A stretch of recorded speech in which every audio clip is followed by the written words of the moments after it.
Welcome back, learner. In the e-learning platform of GS College of Commerce, Varda, I am Assistant Professor Amol Patil. Welcome you all. This lecture for BCom 6M subject Financial Accounting. Today we would be solving second numerical problem of profit prior to incorporation.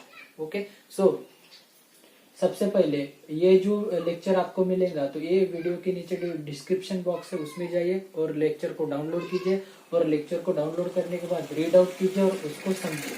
ठीक है, तो मैं इस example के कुछ important point है जो मैं आपको बताने वाला हूँ। In this example given trading account and profit and loss account and additional information. तो मैं एग्जाम्पल को पढ़ता हूँ। एग्जाम्पल में हमें बताया है कि a company was incorporated on 1st August 2002 take over a business from business for proceeding 1st April 2002। Okay, तो सबसे पहले हमें ये एग्जाम्पल को समझने से पहले यहाँ पर ये एग्जाम्पल सॉल्व करने से पहले हमें दो रेशो कैलकुलेट करना पड़ता है। एक है टाइम रेशो और दूसरा है sales ratio. Time ratio denote करता है टाइम को और सेल्स रेशो डिनोट करता है कि प्री और पोस्ट में मतलब प्रायर एंड आफ्टर में कितना सेल्स हुआ है। ये सब डिनोटेड करने का काम ये रेशो करते हैं। तो सबसे पहले हम रेशो का कैलकुलेशन करेंगे।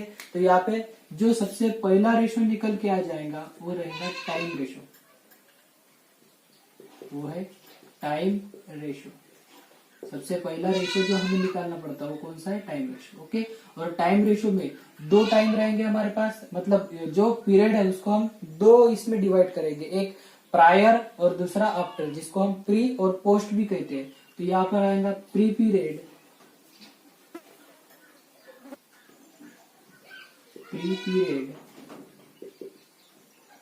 प्री पीरियड निकल के आ जाएगा। यहाँ पर उन्होंने बोला है कि जो बिजनेस स्टार्ट हुआ है वो कब से किया है, 1 अप्रैल से। ओके, और उसका सर्टिफिकेट कब मिला है, यहाँ पर डायरेक्टली गिवन है a company was incorporated on 1 अगस्त। तो हमें जो सर्टिफिकेट मिला है वो कब मिला है, 1 अगस्त को मिला है। तो यहाँ पे हम 1 अगस्त लिखेंगे।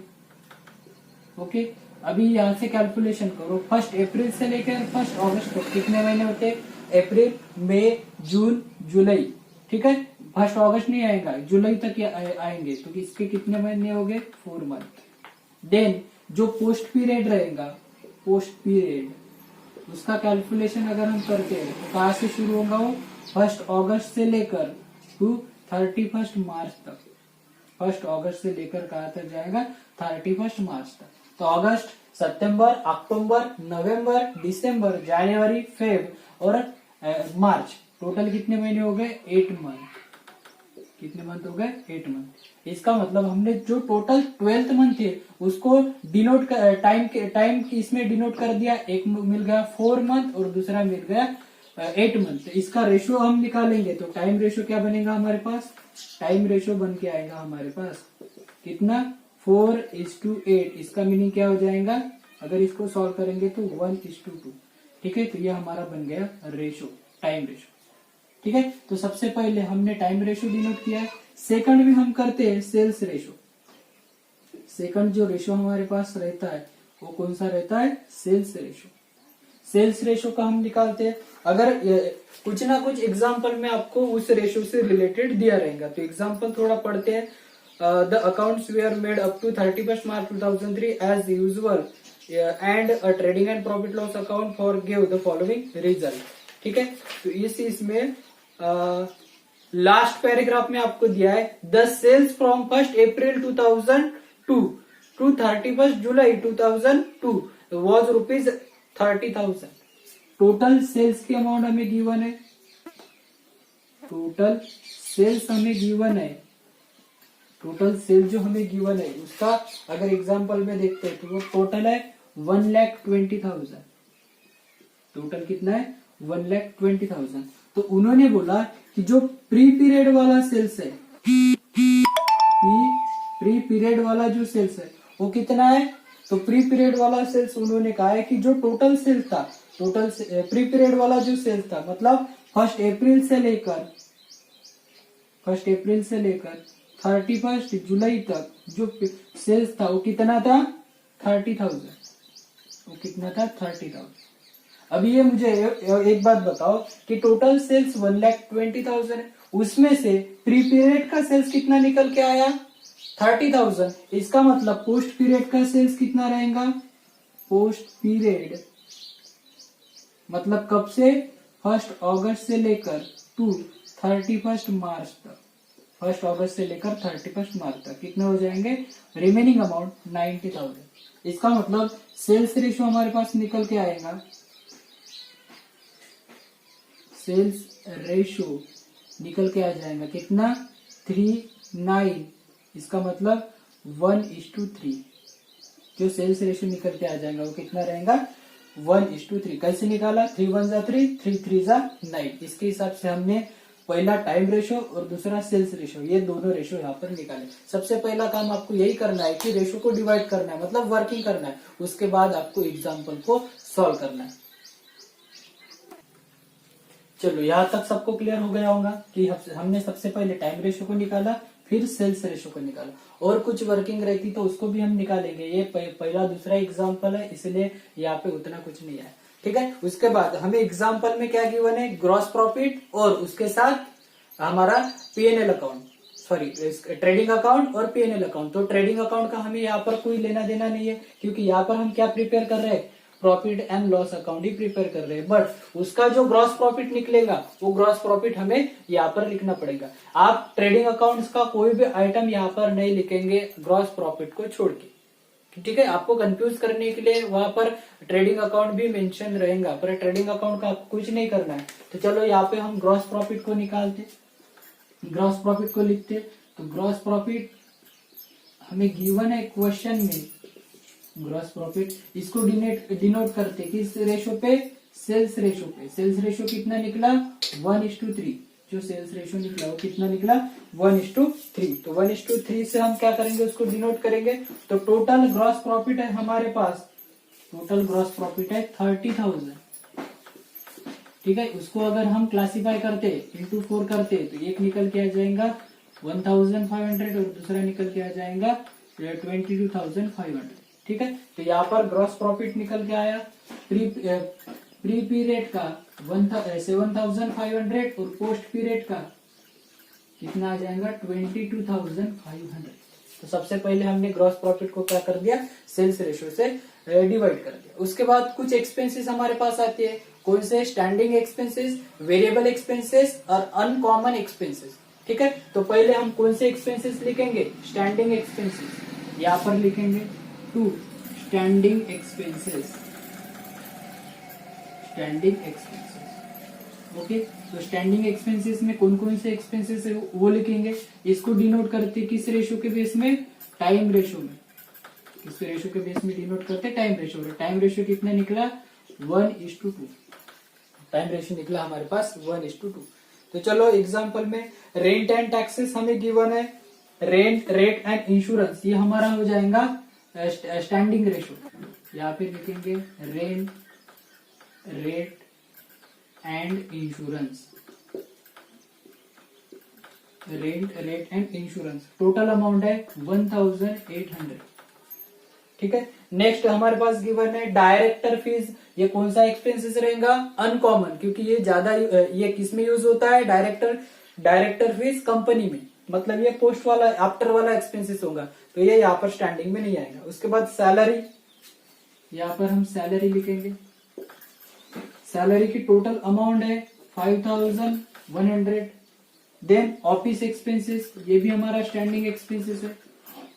ऑफिस एक्सपेंसेस टोटल है 4,800। देन हमारे पास आएगा ट्रैवलिंग कमीशन। अभी ट्रैवलिंग कमीशन किस में आएगा, सेलिंग में आ जाएगा, क्योंकि ट्रैवल जो करते हैं हम ज्यादातर कौन से गुड्स का करते हैं, सेलिंग वाला ही करते हैं, तो यहाँ पर नहीं आएगा वो। उसके बाद डिस्काउंट, वो भी सेलिंग में आएगा। बैड डेट्स, वो भी सेलिंग में आएगा। ऑडिट फी, कुछ ना कुछ ऑडिट फी के लिए हमारे एग्जाम्पल में गिवन रहेगा। जैसे कि यहाँ पर गिवन है कि ऑडिट फी जो अलोकेट करनी है वो किस बेस पे, टाइम रेशो पे अलोकेट करनी है, तो आप यहाँ पर ऑडिट फी भी लिख सकते हैं, ऑडिट फी, या उसको अलग ही लिखेंगे, यहाँ पे कंफ्यूज हो जाएंगे आप, ठीक है। उसके बाद डेप्रिसिएशन, उसके बाद क्या आएगा, डेप्रिसिएशन। डेप्रिसिएशन टोटल है 600। देन डिबेंचर इंटरेस्ट, ये जो एक्सपेंसेस आता है ये कंपनी का एक्सपेंसेस है, इसीलिए यहाँ पर नहीं आएगा। उसके बाद प्रीलिमिनरी एक्सपेंसेस, ये भी कंपनी का एक्सपेंसेस है, ये भी यहाँ पर नहीं आएगा। इसकी हम टोटल कर देंगे स्टैंडिंग एक्सपेंसेस की।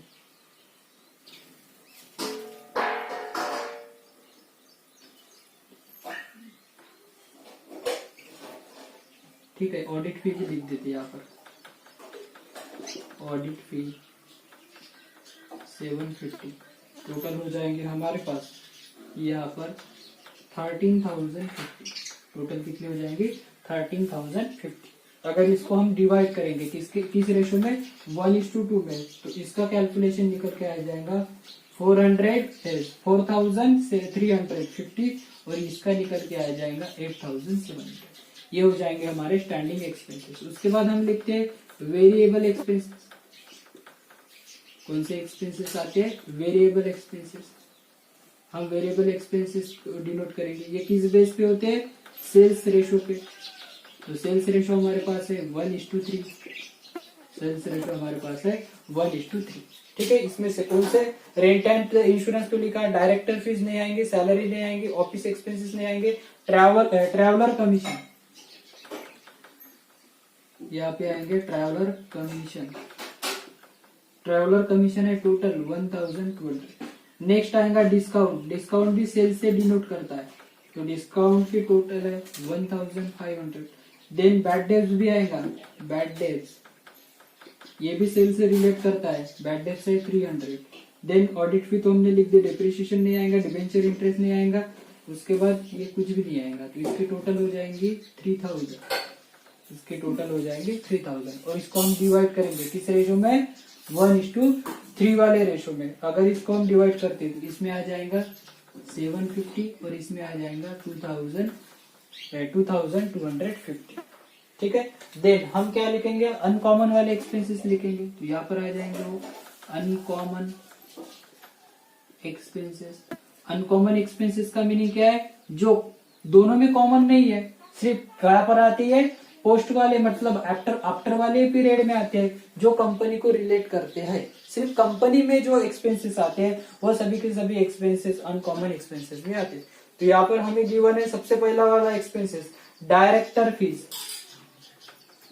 जो डायरेक्टर फीस है, डायरेक्टर फीस ये किसका एक्सपेंसेस है कंपनी का, इसीलिए ये कहां पर चला जाएगा पोस्ट वाले कॉलम में चला जाएगा 2,000। ठीक है, next director fee, salary, office expenses, travel expenses, discount, advertise, audit fee, debenture interest.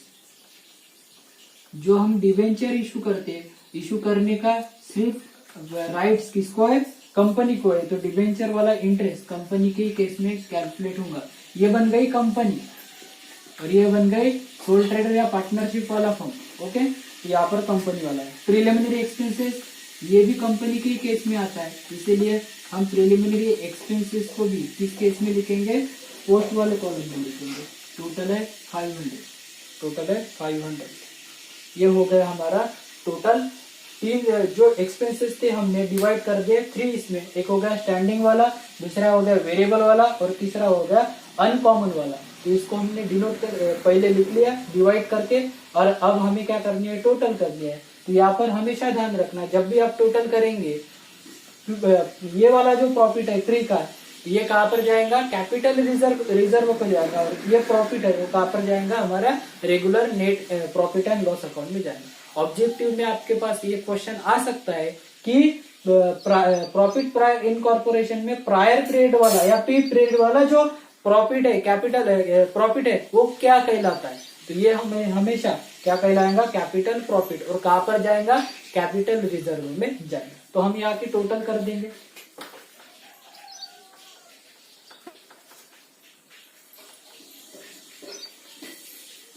तो यहाँ पर आ जाएंगी टोटल 7,500 और यहाँ पे आ जाएंगी 22,500। तो यहाँ पर भी टोटल करेंगे, यहाँ की टोटल आ जाएंगी 7,500 और यहाँ की आ जाएंगी 22,500। ओके, और यहाँ पे जो बचेगा वो क्या रहेगा हमारा नेट प्रॉफिट। क्या रहेगा, नेट प्रॉफिट। और नेट प्रॉफिट जो रहेगा ये प्रायर पीरियड वाला क्या रहेगा, ये जो यहाँ पर निकलेगा, यहाँ पर टोटल करने के बाद जो नेट प्रॉफिट आएगा वो रहेगा 2400, और इसको हम कहेंगे कैपिटल प्रॉफिट। इसको हम क्या कहेंगे, कैपिटल प्रॉफिट। और ये कहाँ चला जाएगा, हमारे कैपिटल रिजर्व में चला जाएगा। और दूसरा इसका टोटल है 8600, ये हमारा क्या रहेगा, प्रॉफिट लॉस वाला प्रॉफिट। तो ये कहाँ पर चला जाएगा, हमारा नॉर्मल पेनल अकाउंट। ठीक है, ये दो चीजें आपको ध्यान में रखनी है। तो यहाँ पर हमारा एग्जाम्पल एक क्लोज हो जाता है। तो ऑब्जेक्टिव में हमारे 2-3 क्वेश्चन यहाँ पर से मिल के आएंगे कि टाइम रेशो कैसा है, कैसे डिनोट करते हैं, सेल्स रेशो कैसे डिनोट करते हैं, ये जो प्रॉफिट रहता है, ये कैपिटल प्रॉफिट मतलब प्री वाला प्रॉफिट को क्या हम कहलाते हैं, पोस्ट वाले प्रॉफिट को हम क्या कहलाती है। ये सब चीजें आपको ध्यान में रखनी है, ताकि आपको अगर आपका एग्जाम ऑनलाइन बेस पे हो, मतलब ऑब्जेक्टिव में हो, तो आपको इसकी बहुत सारी हेल्प हो जाए। ओके, तो आज के लिए इतना है। कल के वीडियो में जोड़ेंगे और एक नए एग्जाम्पल के साथ हम आएंगे और उसका एग्जाम्पल को हम सॉल्व करेंगे। आप लोग ज्यादा से ज्यादा एग्जाम्पल को समझ लीजिए। आपको प्रैक्टिकल सॉल्व करने के लिए तो नहीं आएंगे, क्योंकि अभी जो सिचुएशन है वो कोविड-19 की सिचुएशन है, उसमें ज्यादातर एग्जाम वो ऑनलाइन हो रही है और ऑनलाइन एग्जाम्पल में ऑब्जेक्टिव वाले क्वेश्चन आते हैं। तो ये सब आपको पहले समझ लेना है, फिर इसके बेस पे आपको ऑब्जेक्टिव ज्यादा दिक्कत नहीं जाएंगे। और मैं भी आपको इसके ये सब टॉपिक होने के बाद ऑब्जेक्टिव भेजूंगा, वो ऑब्जेक्टिव आपको अच्छे से करके रखना है, ताकि आपको एग्जाम के लिए बहुत सारी हेल्प मिल जाएगी। ठीक है, तो आज के लिए इतना ही, बाकी का हम नेक्स्ट वीडियो में देखेंगे।